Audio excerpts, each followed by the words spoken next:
Yes, people, what's happening? Charlie here. Welcome back to Chelsea Fan TV and welcome to another video. First things first, guys, make sure you smash the likes, subscribe to Chelsea Fan TV if you haven't done so already, and make sure you leave your thoughts in the comments below. And let's dive straight into this video. I'm going to be discussing Chelsea's new incentivized wage structure and whether it's going to be a good thing or a bad thing in terms of attracting transfer targets this summer. Now, I think it's clear that this conversation has kind of been highlighted a bit more due to the fact that we missed out on Manuel Ugarte to PSG, reportedly due to wages. Now, again, depends what reports you believe. Some reports emanating out of Portugal claim that, PSG suddenly doubled their offer to 10 million euros a season. And we simply weren't going to compete with that. We didn't value the player at that amount of money, in which case I'm absolutely okay with it. But then there's other reports saying different things and that PSG are actually offering slightly less wages than we'd agreed with Ugarte. Anyway, whatever you believe, it kind of raises a bigger question about the new wage structure and is it going to be a hindrance in terms of us being able to sign the caliber of player that we want to do so. Now, first things first, I think it's absolutely important to make clear that I'm fully on board with this new incentivized wage structure. I think it's been a long time coming for Chelsea to overhaul the wage bill, the structure of the wages here. For too long now under Roman, we were just kind of signing players, offering them massive money to come to the football club, and their ability didn't really reflect the amount of money they were on. And we've been found wanting in a situation a number of times where we've signed a player on huge wages and we can't get rid of them because they've not been playing well enough and the wages they're on are too high and they're not going to be able to join another club. And we end up loaning these players out year after year after year before they eventually leave on a free transfer. And we need to avoid that situation. It's happened countless times now. Look at the likes of Danny Drinkwater signed at 100k. Bakayoko, we can't get rid of. Baba Rahman, I think, is still on the books at the club, just to name three. Kepa, who we're going to struggle to get rid of on astronomical wages, 150k a week, or it might even be 170. And this also puts you in a difficult position when trying to sign new players as well. Because you look at new players coming in and they'll be like, well, hang on a second. Kepa's on a new goalkeeper, for example. Kepa's on 170. Well, I'm coming in to be a number one, so I should be at least on that or more. And you get yourself in a really tricky situation. So it's been a long time coming, overhauling this wage structure, and it's good. It's a good thing because we need to run the club better financially, better in terms of business as well. But it does beg the question as to how much of a problem could this be come the summer and the transfer market. Now, obviously, it's important to say that we've already got players to sign up into this incentivized wage structure. The guys that came in January, so your Enzos, your Mudriks, your Midwakes, to name a few. And it's clear that players will buy into it, but it's also important to say that we can't solely rely on the strength of a sporting project. We do have to also offer competitive wages to players, because ultimately, when you're competing with the big clubs like we are, like your PSGs, we might be competing with United, Cities, Liverpools, even Arsenal to an extent. They may well be prepared to offer bigger wages than us, and ultimately, that could be the difference between us missing out on a player and getting a player. And it's really important that we just don't miss out on players because we want to stick rigidly within our wage structure. Now, again, I think the incentivized wages is a really good thing because, it motivates players to do well. So yes, when you hear that, Chelsea only offered Ugarte 3.5 million.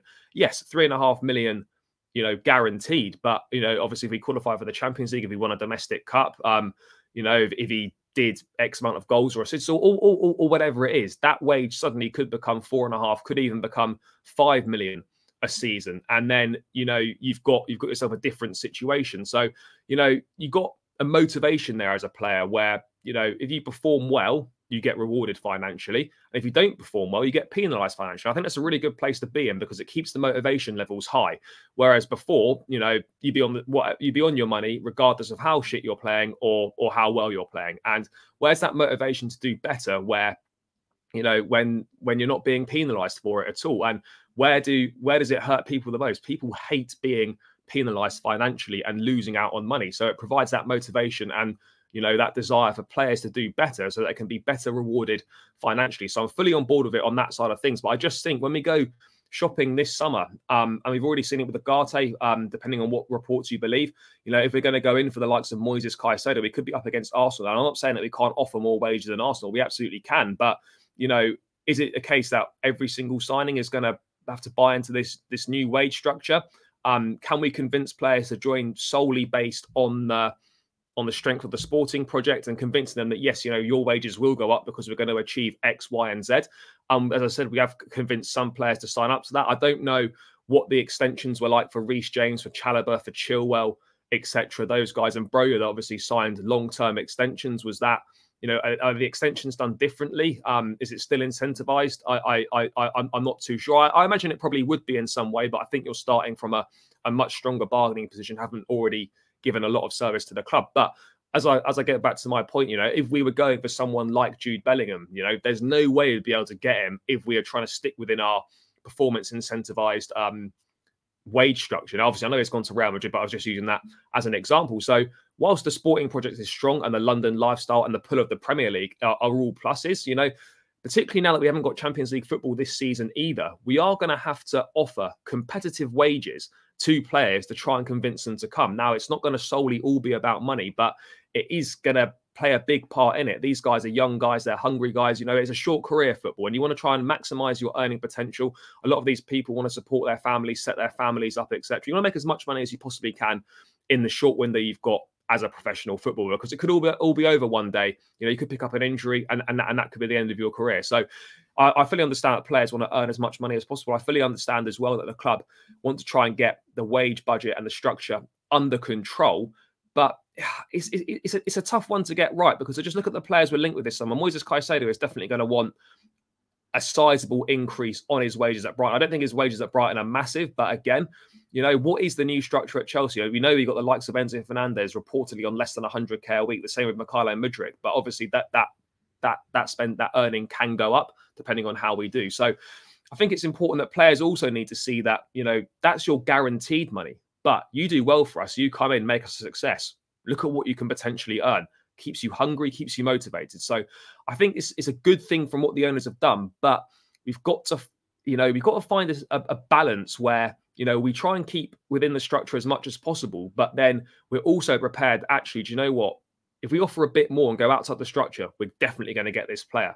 And if that's the difference between getting a Caicedo and not getting a Caicedo, we absolutely need to go and just go a little bit above and beyond on the wages to guarantee that we get the quality of player we need. Because otherwise, if we refuse to do that, then we will be consigning ourselves to a tier down in terms of transfer target, because we're not going to be top players won't come on the lesser wages. So that's where Chelsea have got to strike the balance where, yes, some players will definitely sign, the particularly younger ones, perhaps not as experienced, will definitely sign within that incentivized wage structure. But the top players, and the ones that are going to come in for the big money, yes, we've seen Enzo sign up for it, of course, but other players may not be as inclined to do so. So it's important that we are prepared maybe to go a little bit beyond if we need to. I'm not saying we're suddenly going off of 300k a week to blow teams out of the water. Absolutely not. But we do need to be prepared to go a little bit above and beyond if that's what it takes to make sure that we secure players. So I guess overall, I think it's a really good thing for the club to be going in this direction, to be more financially sustainable, run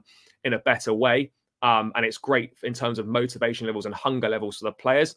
It keeps them on top of their game. But again, when it comes to signings, it could potentially be an issue. And it's something that the club needs to look, and we need to get the balance right on that front. But yeah, look, it's an exciting summer ahead. I'm looking forward to it, to see who comes in, who goes out. But yeah, the wages, a great thing, but could also be a hindrance. So Chelsea must get that balance right. But yeah, guys, hope you enjoyed what I had to say in this video. Make sure you smash the like, subscribe to Chelsea Fan TV, and leave your thoughts in the comments below. And I'll catch you again in another video soon. Up the Chels.